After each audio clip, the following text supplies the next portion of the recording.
Hello, everybody. Welcome. Today it's Wednesday, 4th of December. It is time for Spiritual Light, and I would like to welcome everyone who's gonna join us today. Those who are live with us, those who are gonna watch us later. So, thank you for your time. Thank you for giving us attention. And today, our topic is communication, understanding messages from the beyond.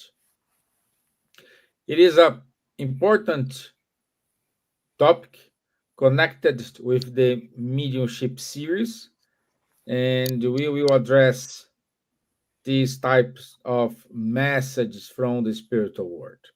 Okay? And as you know, Charles and Silvia are with me today. So, good evening, Miss Gibbons. How are you, my dear? Hello, good evening, Stevan. Hello, Charles. Nice to be together again one more time and with everyone that are with us or joining us later. And, as always, something interesting to talk about within the knowledge of the Spiritist teachings. Welcome. Hope everyone is well. And participate, join us, ask question, make a comment. It would be nice that everyone would participate. So good evening, everyone, and God bless us. And we're going to have a really good meeting today. Good, good. Okay, bonsoir, Charles. Hello, bonsoir, good morning, good afternoon, good evening to everyone. Happy again to be together tonight. And let's address this topic about understanding the messages from the beyond. How shall we behave? How shall we analyze? How shall we react? What shall we ask? What shall we not ask? There are a lot of things to say on this subject. Perfect, perfect. Okay.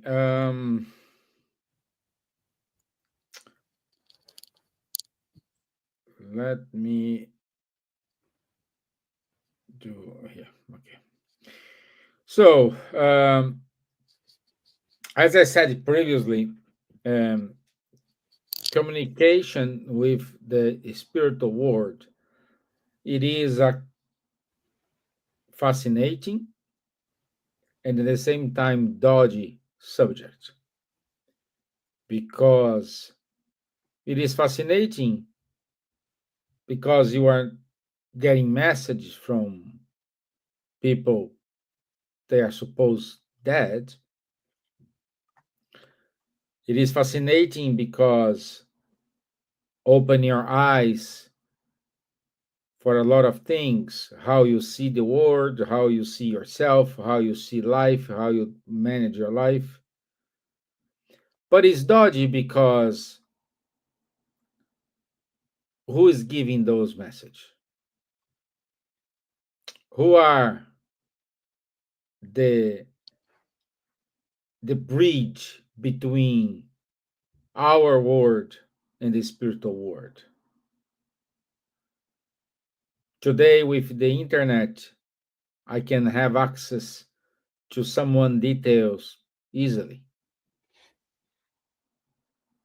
Is that a true message? So we need to we need to be very careful and uh, more than ever we need to apply what Kardec taught us, which is the reasonable faith. We need to analyze, we need to ask questions before affirming or before believing in something. Okay, so Charles, this was my 2 cents. Up to you, my friend. Yeah, I mean, it is a subject which has been over a very long time considered mystically, isn't it? It was always strange what's happening. We cannot see the spirits, and a lot of people seeking. Already, it's supernatural, and there has been a lot of mysticism around these questions. And this is not from today. It is from the Egyptians already, for instance, and Moses in his Old Testament has forbidden the communications with the spirits. In reality, he has not forbidden the communication with the spirits, but he has forbidden the abuse of the communication with the spirits. And some people which are taking this opportunity in order to take money from some credulous persons, So Moses has forbidden it 3,500 years ago. And today, so you have still a lot of people abusing financially, particularly from credulous people who, due to the mystic aspect of this communication, which is in fact something very natural, following natural laws, are ready to spend countless money in order to get some hint here or there. And of course, you have a lot of people taking advantage of it, unfortunately. So that's why in Allan Kardec, in the 19th century, had a different approach, as you told. It was he left all what is mysticism aside. He had a very pragmatic approach. Okay, it's a fact. The fact seems to be real, not all the time, but in some cases it is undiscussable that the facts are real. So let's analyze these facts with, how to say, no passion. Let's stay here and look what's happening, analyze where does it come from.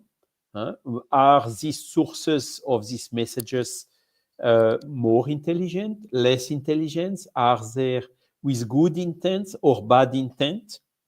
So he analyzed everything very using the common sense and the reason, and that was really a game changer in this approach. Today, there are still a lot of mysticism around the mediumship and the messages from the beyond. But Kardec brought a methodology, which he stated in the Medium's book, amongst others, of how we should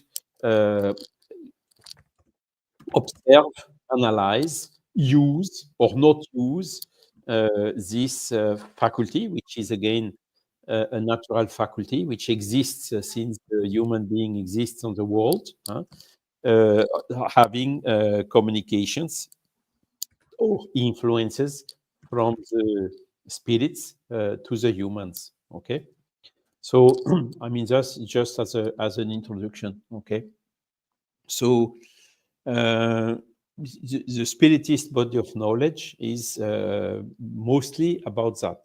Mediumship and communicability with a deceased person is one of the key principles, of the key findings, of the key confirmation, observation, you can use as you want. And in the Medium's book, to my knowledge, there have been a lot of books on mediumship in the interval, but I still think the Medium's book is the most complete one. It is, of course, addressing the subjects which were investigated at Kardec's time. There has been some new ways to communicate, for instance, in material effects, like ectoplasm formations and these type of things, or even now instrumental transcommunication through computers or things like that. That did, of course, not exist at Kardec's time. Nevertheless, the basic principle he has established with his incarnated common sense are still very precious and fully applicable today. Basically, what I could say is the following. The counsels, the advices Kardec was giving in the Medium's book, he intended them most directly for the mediumistic communications. But when we look a little bit more nowadays, what's happening, you see, with the social networks, with internet, we are receiving every minute communications, informations, advertisements, news, which are a huge flow coming to us. The difficulty today is not to have access to the information, is how shall we treat this excess of information we are receiving. And the more I think about, the more I see that these common principles that Kardec has established remain today absolutely fully valid for the day-by-day analysis of all the news which are coming to us. When we receive a news, we have to check, is it a real news? Is it a fake news? The fake news are or the misinformation or biased information or attempts of manipulation and so on are really full of phishing even, hijacking or whatever are really coming to us every day. And we should really stay with attention, analyze what is coming. Where is it coming from? No, a lot of times we don't know exactly from where. All this comes from the social networks. The spirits do not come with a fingerprint, They don't have ID card so that you can check whether the spirit which is communicating is really the one who is signing or not. You have spirits which are lying and bringing fake communications as well. It is exactly the same with all this news we are receiving daily. We have to check the authenticity. And we know there are even some organizations or websites which are specialized in that in order to check whether a given information is authentical or is fake. Of course, we can never be sure at 100%. The same is when we are analyzing the spiritist, the communication coming from the spirits. But we should analyze mostly the content. What is being said? We should first ask ourselves, is it true? If we have a doubt, we should already put it a little bit aside, awaiting confirmation that we are sure, more evidence that it is really true. The next question we should ask, is it good? Is it with a good intention or not? This is a little bit easier to find out, but it's of course an analysis we shall do as well. And the third question is this information, what's the meaning of it now? Why is this now? Is it really opportune for the current moment to have this information?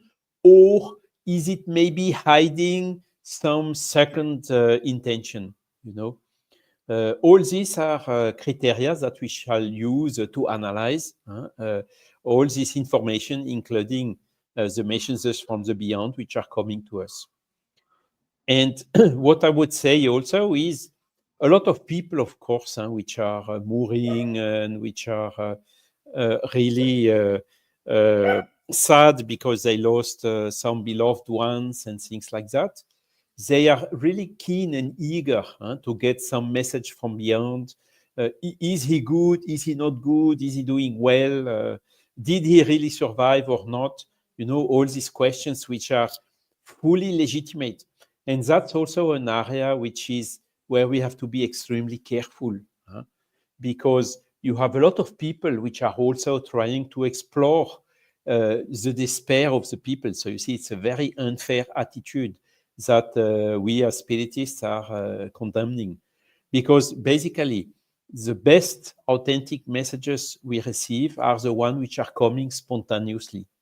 If we insist is having someone, we increase a lot the risk to get a fake message, having a spirit which can even read in our thoughts or in the thought of the people which are questioning, and saying some things which are true, for better, how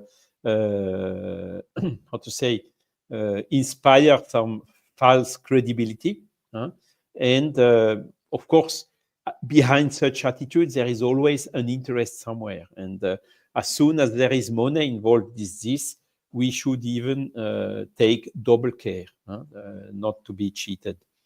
And it is very, very difficult nowadays to, we cannot even, I would say even it's impossible to certify that a message is really from a given person or not. You have so many sources of information. You can Google, you can Facebook, you can whatever, seek information about the person. And then a medium can use that to give you some true things, and letting you think that what you got is true. But when you get a message which is full of good words, good advices, full of love, of how to say, benevolence, which is really extremely opportune for the moment, which is positive, encouraging you for your personal betterment, particularly on the moral side. In other words, when you get such a nice and good message, then of course the importance is the content of the message. Whether it's signed the X, Y, or Z, this doesn't matter. There is a good message. It's a good message, which is useful, which is consoling, which is helping, and so on. So that's basically what I wanted to say as a quick introduction to the subject. Wonderful. Good introduction. Ms. Gibbons, just to guide everybody, what are the main forms of spiritual communication? That's interesting. There is, I think, as many ways of communicating as there are human beings, isn't it? But I think the most common and how the spirits communicate with us is through our thoughts. They send us thoughts, they read our thoughts, they take our thoughts, and I think this is one of the most important things that we need to be really aware of, because I think at the beginning you said something, who are giving us the message. I think, and Charles talked about it.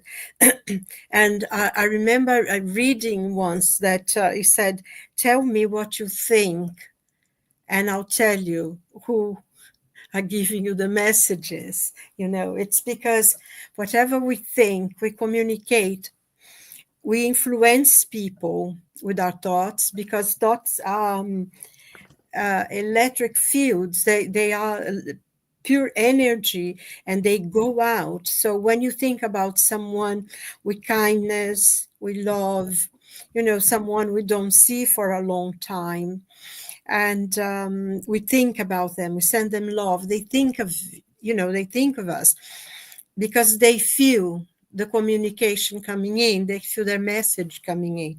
And the same thing applies when you send thoughts of anger or hatred and desire vengeance. That person as well feels that. And this is very important, because that's how we communicate, through thoughts, spirits, most all the time. And actually it's interesting, because Kardec in the Spirits book asked the spirits, do spirits influence our thoughts and actions? And the spirit said, their influence upon them is greater than you suppose, for often it's very often they are the ones who direct it. And I think this is something to be really aware of, to control your thoughts, what kind of things you think, to educate yourself in thinking good and positive things, because we are constantly being influenced by thoughts of the spirits and by the other incarnate people as well. And we are also influencing them by our thoughts. And of course, the spirit, they can see our thoughts. They can feel it. They know what we are thinking. And even things that we don't want to tell ourselves, we hide from ourselves. It is actually can be seen, because it's all this energy running, and the spirits know. And even though we may not know the thoughts, we know, we sense it. Even though when we are incarnate on earth, we can sense the thoughts. Actually, someone was saying to me the other day, oh yes, I think someone was looking at me and thinking about something, because I just turned and I fell and I saw he was looking at me. and it's so interesting, because this is exactly, you can be with a stranger person and a stranger, but for some reason something about that person catches your eye and you think about something, and it's very often the person will turn and look at you. Don't know if you have this kind of experience, because they feel our thoughts, that energy, it's talking to them. And so it's always good to think about things that are good, that are positive, that are, like Charles was saying, something that's good, that's positive, that's helpful, because then we will have around us from the spiritual world our friends, members of our family who may have gone to the spiritual world and are able to come to visit us, and our guardian angel and all the spirits that are good, that will come to us. But if our thoughts are very negative, are very destructive, are very angry, we will gather around us the spirits like that. And I'm sure, it might be that we've never really paid attention on something, but when you are there in a situation, whatever, you're upset or something happened, or we're worried, and we are there by ourselves, and we start thinking something, oh, this is so bad, always happens to me, I always have to face this problem. And if we are not careful, before we know it, we feel the weight of the world in our shoulders. We feel as if the whole world is against us, if nothing ever will be good again. And it can be so heavy. And that is when our thoughts that were a bit down, depressive, a bit blue, and suddenly they gather people who feel the same in the same way. So what happens is they start inputting into us their own negative feelings, their own feelings of failure, of not being able to do something. And before we know it, we completely overwhelmed by a wave of thoughts, feeling really down and really depressed. And most of those thoughts are not ours. And I think that's one of the things that really to be aware of. What if I'm thinking about something, and if we have insistent thoughts as well, because we may be thinking about something totally different, and a thought comes into our mind, and then it gets stronger, and you try to move to something else, but it comes back and again, and it becomes quite insistent. And we needed to be aware of that, because maybe it's not our own thoughts. And I think one of the very important things we need to do ourselves, and that's why we should, if we can, maybe do some meditation, so we know what is our thoughts and what's not. If I'm there, something happened to me, I was upset, or a situation that I need to work on, it's a problem that I needed to solve. There are lots of measures that I need to take to sort that out and everything. And we can be sometimes feel oh God, will I be able to do it? Please have, am I going to be able to do everything I need to do to sort this out? And I want to do it. And if we are positive, so no, I'm going to do it. If I can't do it alone, I'm going to ask somebody, to a friend or a family member or something, someone, to ask for help from someone. And I overcame so many problems before in my life, and I'm going to do this again. And we can create that thing, because if we start thinking, oh no, I'll never be able to finish this, I'll never be able to do it, I'm not strong enough, I'm not clever enough, there's so many things in the past. Then before we know it, we have this frustration, and we almost can't move from the place. So whenever we feel this kind of constant influence, that something, a thought begins to almost weigh on us, stop and really sort it out. Was it mine? Yes, I do have a problem. I do have something that's making me be thoughtful. I need to sort out a problem. This is mine, but this is not mine. Like I said, in the past, I was able to sort problems much more complicated than that, and I've done it. So you start thinking positive, but at times it can be very, very bad, very, very insistent. So we need to do something, get a book to read, go for a walk, listen to a piece of music to break that connection somehow. And I think, just to say something that is also very, very important, how at times is spirit influence, depending, if you like drinking and everything, sometimes the spirits start influencing you and giving you desire to drink or to smoke, or all sorts of things. And it becomes so insistent that you can almost taste whatever the drink is, or the cigarette, and you can't think of that. And sometimes it's almost automatic. The person will get up and light a cigarette or have a drink or do something, and this is not your desire. You are being influenced by a spirit who are there, who maybe needs a cigarette because they cannot smoke themselves. They can influence us to wish it, and come sometimes to a point that you can even taste the drink or whatever. This is something to be very aware of. So I think the communication between spirits and incarnates, and between incarnates and incarnates as well, most of the time is in a telepathic way. It's not through words. I mean, we do talk, and we do talk a lot sometimes, like I'm doing now, but we communicate as well with each other, in thought. And it's very, very common, I think, to people generally, that when you be thinking about someone and they call you. This happened to me this morning, actually. I took my phone, and then I'm going to call a friend of mine because I talk to her every day. And then I started doing something else. Oh, I need to call her.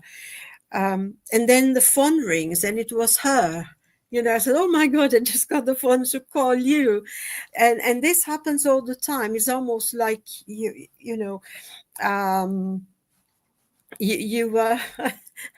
they are thinking about you. Oh, I needed to talk to you, so they call you.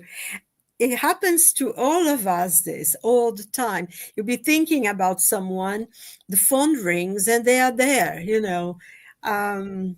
It's very, very important. So this is the way the spirits communicate with us, through thoughts, and we communicate with the spirits through our thoughts, and between ourselves, the living beings, that in spiritual we call them incarnates.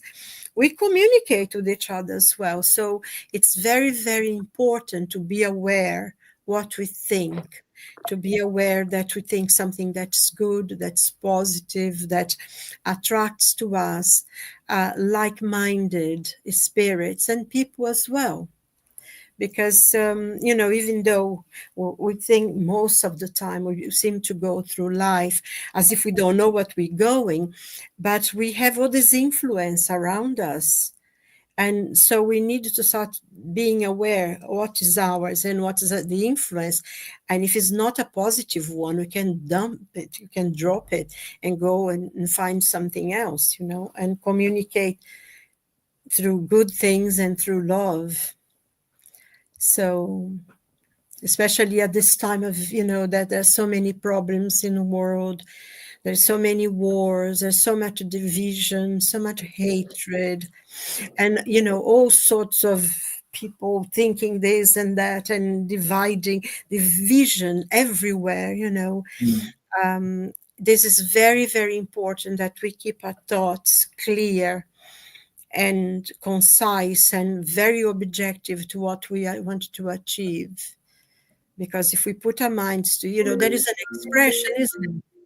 If you put your mind to it, you do it. And that's the power of our thoughts. And that's how we communicate. So I hope Yeah. that's your question. Uh, Elsa, hello there. well, good thinking, good way to guide us, But I was thinking here while you were talking, Silvia, and the question is, do we have a kind of ethical guidelines that Spiritism or Allan Kardec provided to us in order to how to engage in communication with the spirits? Do we have such kind of code? Yes, I don't know if Charles wants to talk Yeah, that, but it's not a code as such, is it, Charles? It's a way of communicating with the spirits, isn't it? So if Yeah, you want to. I was saying we should ask ourselves: is the message is good or not? Okay, how do we detect what is good and evil? What is the basis for good and evil?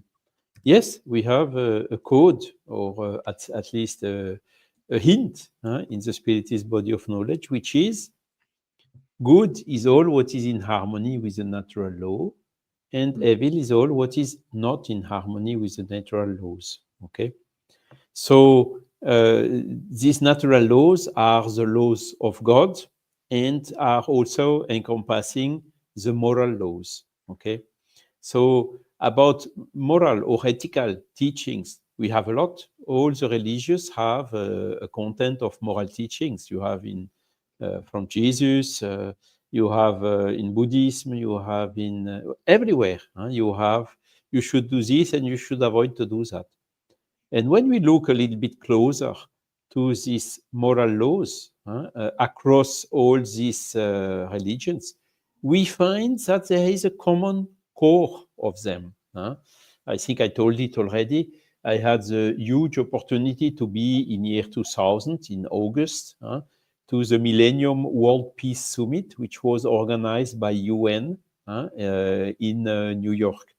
And this was gathering representatives of more than 300 different religious and spiritual groups or trends in the world. And at the end of this summit, there has been a commitment, including some 15 to 20, how to say, moral principles. And it has been signed by, I mean, out of the 310, it has been signed by 308 of these representatives. So this is a big evidence that these moral laws are universal. They are independent of the time, independent of the culture, and so on. And that's why Kardec brought them even stronger by saying it's simply the harmony or not with the natural laws. Okay. So Kardec made an exercise first in the Spirit's book, the book third of the Spirit's book, he was asking to the Spirit, okay, how can we decline and make a list of these moral laws and comment it? Why each of these moral laws? And it's indeed very interesting, because the book third of the Spirit's book is a kind of a treaty of universal moral, And then in 1864, he published a second book, which is the Gospel according to Spiritism. And in the first paragraph of the introduction of the Gospel according to Spiritism, he said, there are a lot of things in the Gospel, but the only thing we are considering are the moral teachings that Jesus brought 2,000 years ago. So he took only the moral content of the Gospel. And even the history of the life of Jesus, which you have a lot of contradiction, people saying it's true, the other one saying it's not true. Also all what has served for the churches or the religious movements to sustain their dogmatic approach. All this he left aside. And there is a complementary work which should be done here, is do the same exercise, but for instance with Buddhism, with Vedas, and so on. And for sure, we would find again that most of the religious movements around the world, they agree on basic moral principles which are universal. So this is what we shall seek. Kardec said very clearly, he did not say out of Spiritist body of knowledge there is no salvation. He said out of charity there is no salvation.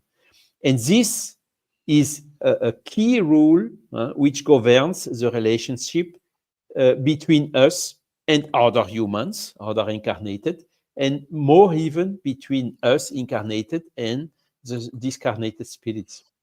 It's all about law of affinity. If you have bad thoughts, you will attract spirits which have the same bad thoughts as you, and you enter in the vicious circle. If you have good thoughts, or you are willing to do good, you will attract other spirits which have the same good intentions as you, and which will you enter into a virtuous circle. And Silvia said it very clearly. Of course, you can have spirit communication through a medium, but as Silvia explained, we are all medium. Who does not hear sometimes the voice of his conscience, having good conscience or bad conscience in given moments? Who does never have intuition? Who does never have moments of inspiration? Who does never sometimes remember from some dreams after sleeping? All these are forms of communication, messages coming from the beyond to us. And as Silvia said, the spirits are influencing us much more than what we think. So it's up to us to adjust our behavior to be in harmony with the natural law, in order that we attract good spirits, so we get a good influence from the spiritual world. And by doing this, we will automatically make such that the less good intentioned spirits will go away from us and leave us in peace, because they will see that if we are persistent in the good, I will not assist, I will try to find someone which is less resistant than this or that one, Mm-hmm. And it's all about this, this affinity. And when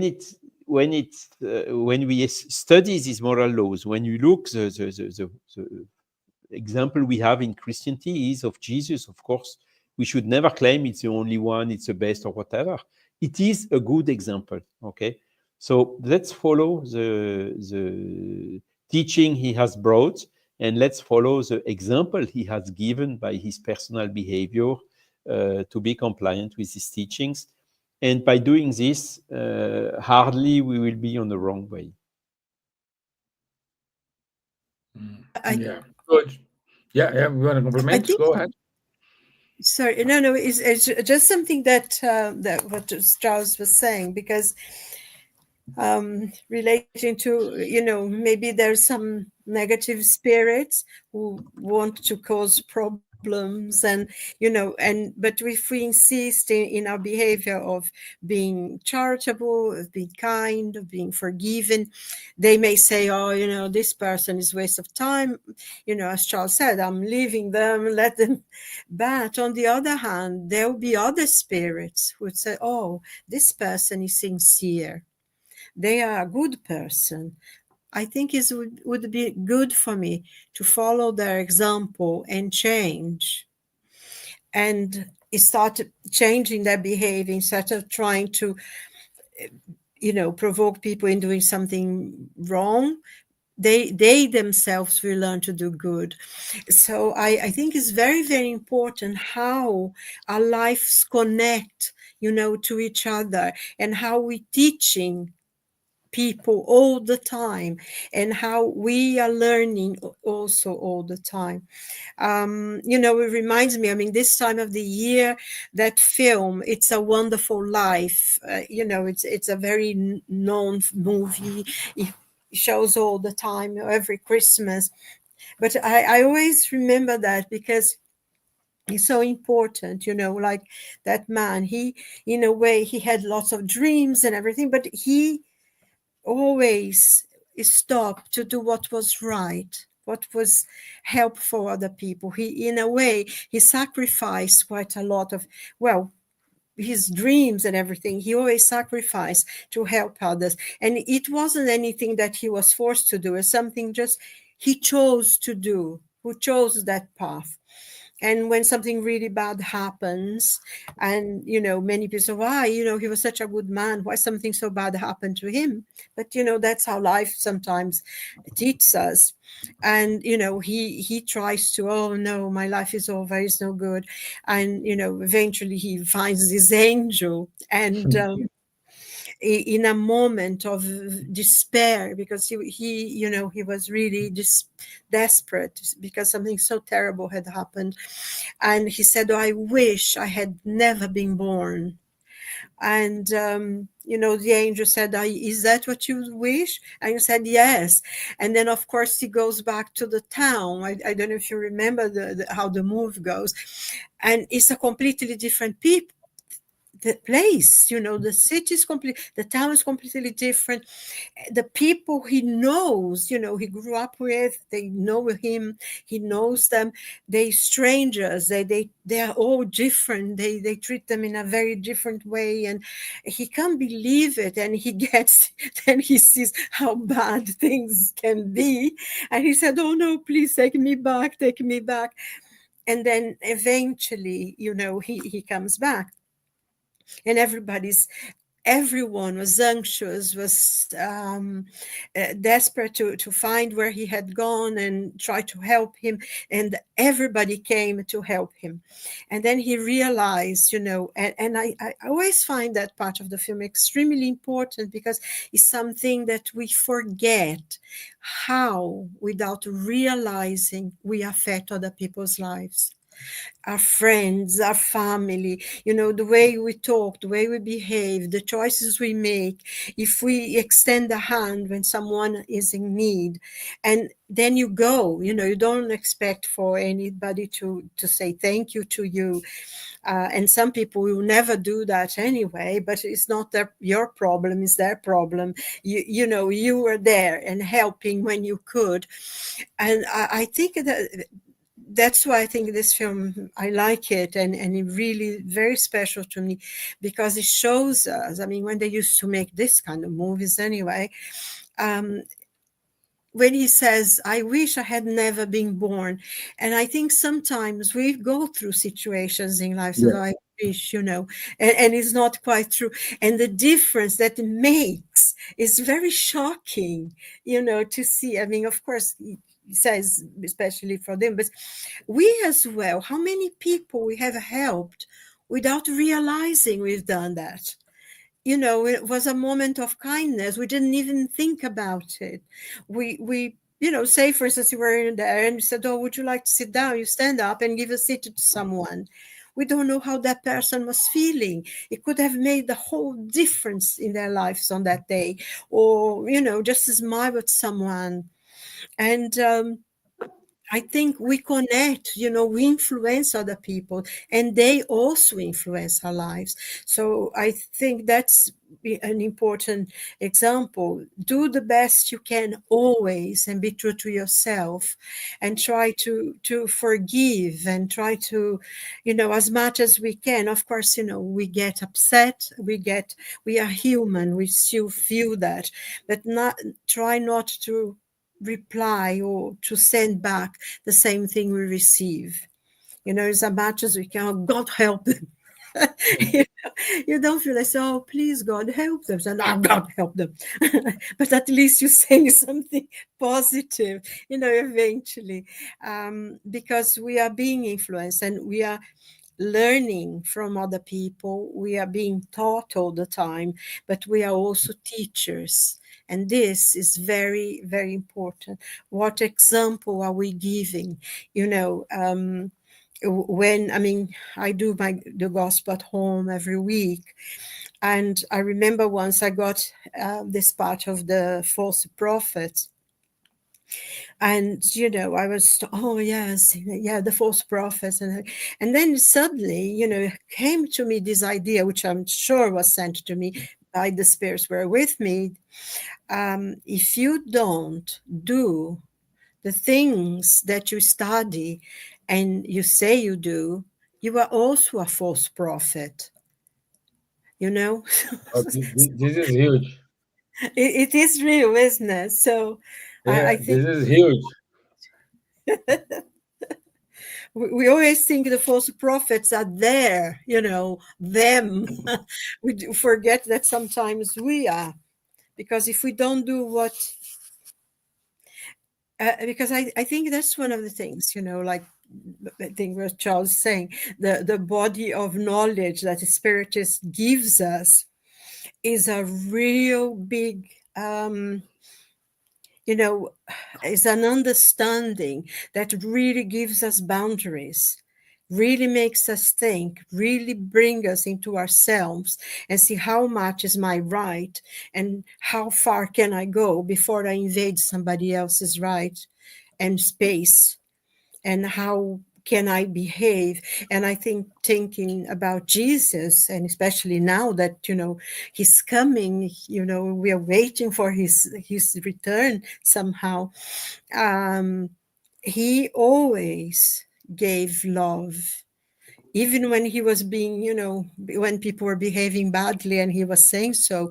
But his example was always of love, of forgiveness, of positive thoughts, So I think, and it's not difficult to follow. It's only if we leave our pride aside, isn't it? The great enemy of man, pride.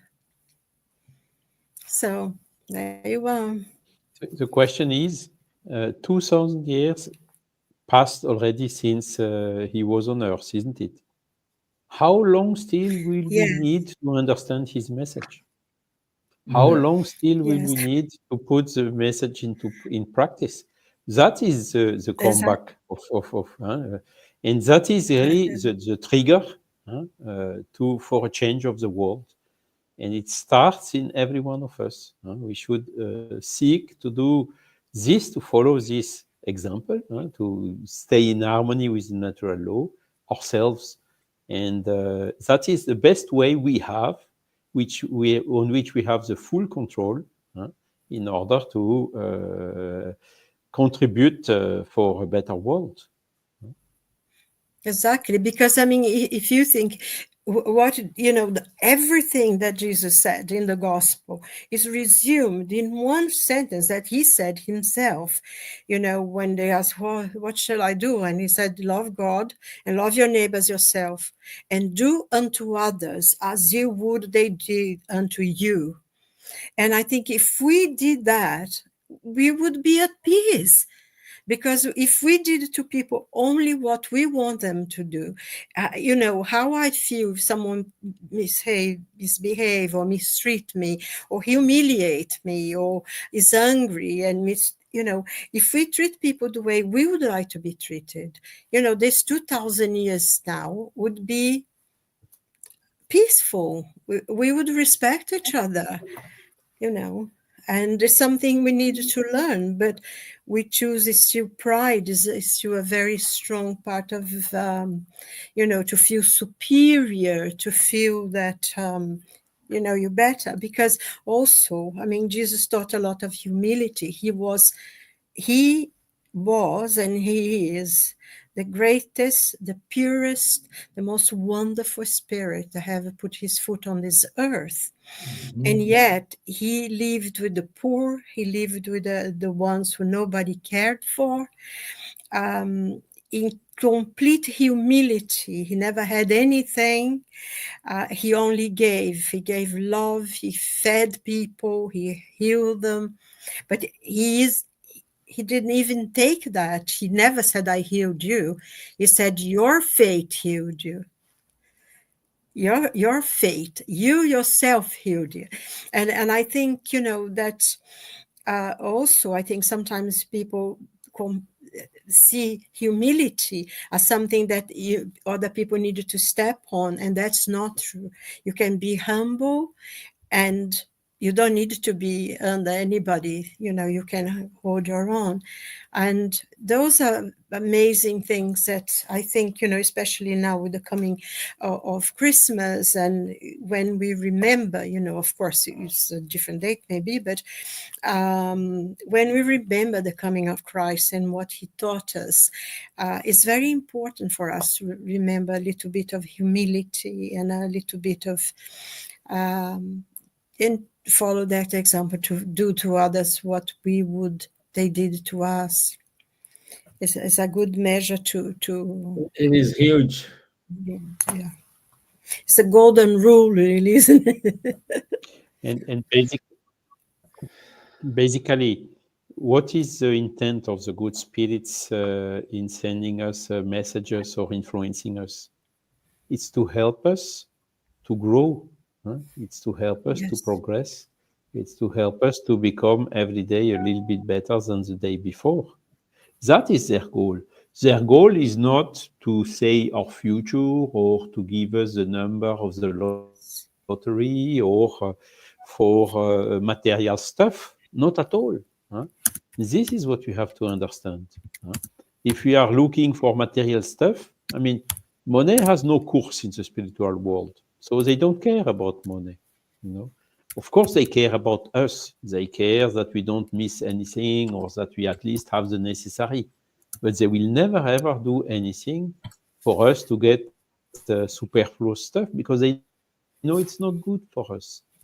They know that through this, we will be more attached, more bound to the earthly things, and it will hinder our spiritual evolution. So it's another key principle we have to keep in mind. Well, time's fly. It's already 5 minutes. We only have 5 minutes. Goodness. Now you talk, Stevan. Take I'm learning. I'm Take learning. the 5 minutes. You have also lots of things to teach us also. No, my 2 cents here. Again, it is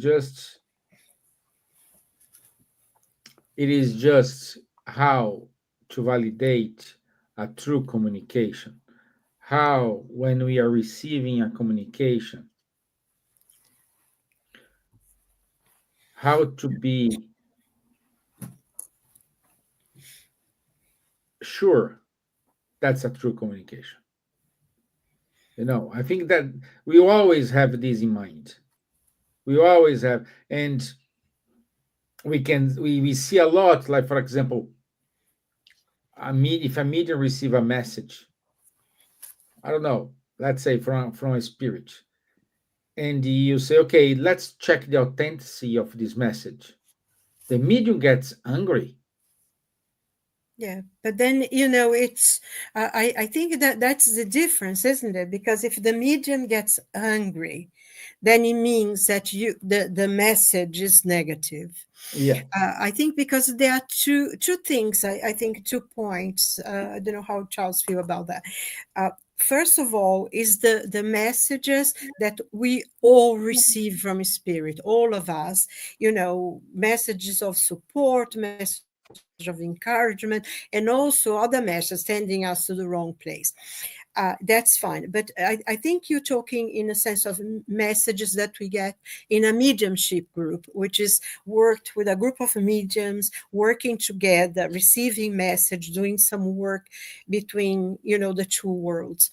And any messages. And I mean, this is in the Spirit's book, it's in the medium's book, and in the whole body of the Spiritist teachings. Whenever you have a message, first of all, it can be wonderful, can be a wonderful name. You always need to put it to reason. What does that message means? What does it trying to say? And depending on what and reading between the lines as well, isn't it, Charles? Because sometimes there is a lot of understanding there, because when you first read a message, sometimes can be really nice, beautiful Yeah. words and saying wonderful things, but the meaning behind it is Yeah. not. Yeah. So You're completely right. Kardec, it was very insistent all the time. I mean, when you studied the medium's book, is again and again, the spirits were extremely careful. And Kardec made, us to note it, emphasize the point, but always to the level of reason. Does it make sense? How does it make you feel?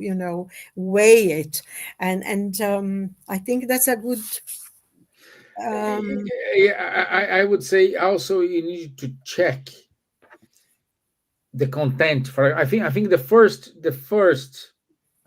test, is this a kind of vague message, or this message give us details? Like, for example, I already experienced this. I'm giving real examples. Oh, I have here a blonde woman with blue eyes who passed away actually in the Dunkondra hospital.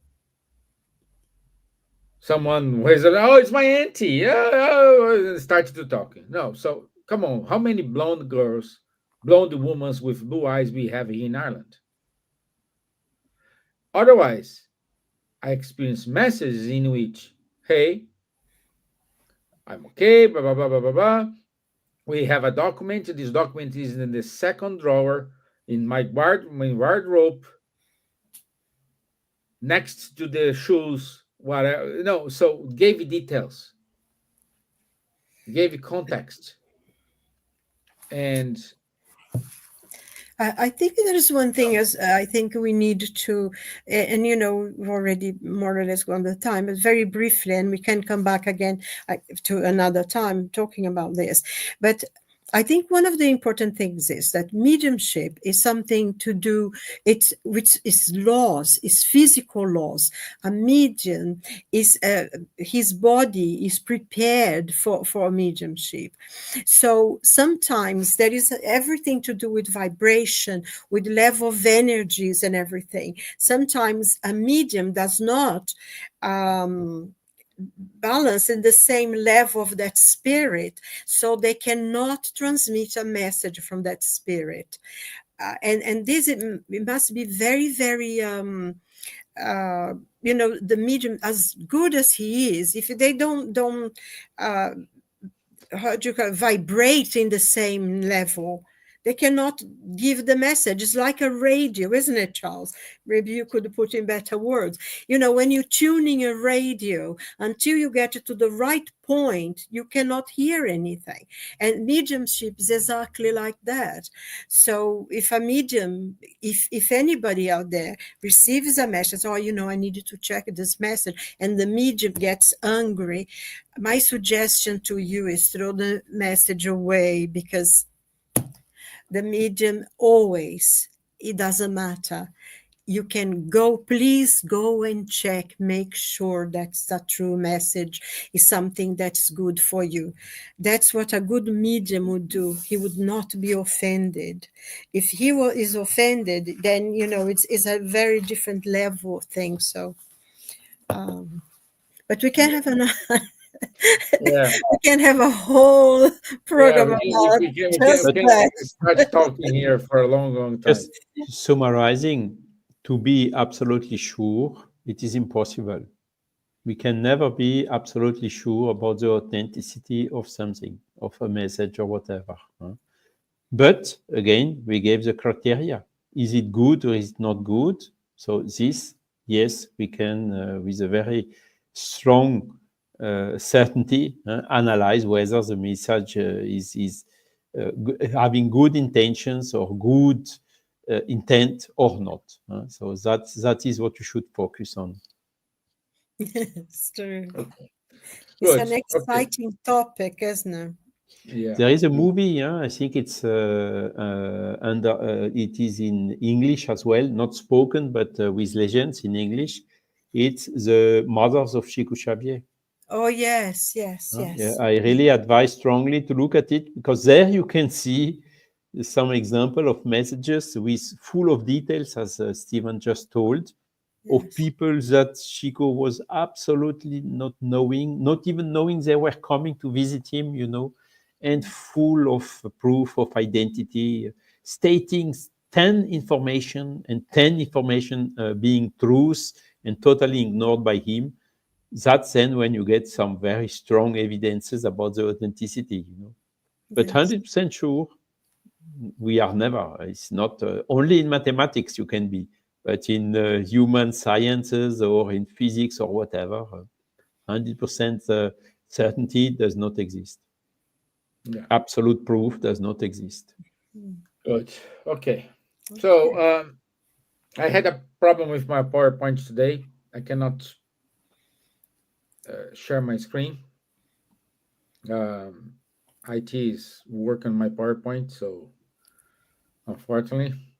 But next week, our topic will be what's the meaning of Christmas?